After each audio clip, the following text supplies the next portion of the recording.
Puis en 2021, il tente de rebondir. Février 2023, il lance la DCEP, Action pour la dignité du Congo et de son peuple, et annonce sa candidature à la présidentielle de décembre.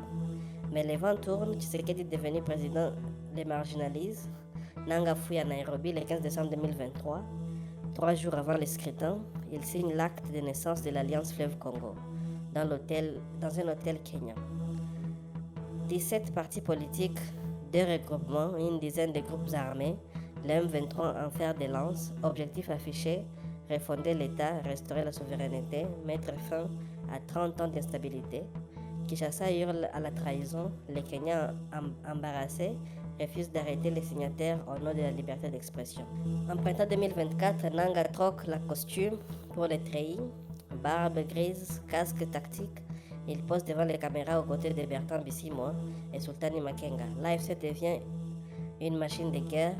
Le Trésor américain sanctionne l'Alliance le 25 juillet pour agir au nom du M23.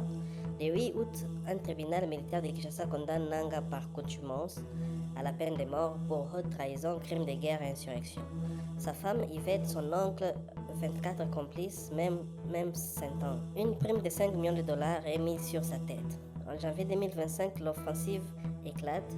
Le 25, l'AFC M23 s'empare de Sake. Le 27, Goma tombe après 2 jours de combat. Nanga entre dans la ville en conquérant, sourire éclatant sous la barre. Notre objectif n'est ni Goma ni Bukavu mais Kinshasa. Source de tous les mots. Source de tous les mots. Lance-t-il.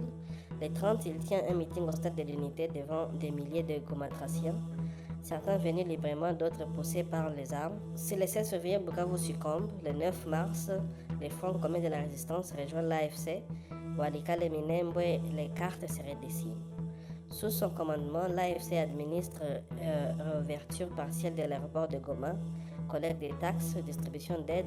Nanga promet des centaines d'administrateurs formés. À Kinshasa, Tshisekedi bombarde, ferme banques et frontières. À Kigali, Nanga réplique sur X. Si tu es garçon, viens ouvrir l'aéroport de Goma, sans l'AFC M23. Le 3 novembre 2025, il signe le livre d'or aux obsèques de l'évêque émérite Faustin Gabou, drapé dans la dignité d'un chef d'État en devenir. De Bogobia à Goma, Corneille Nanga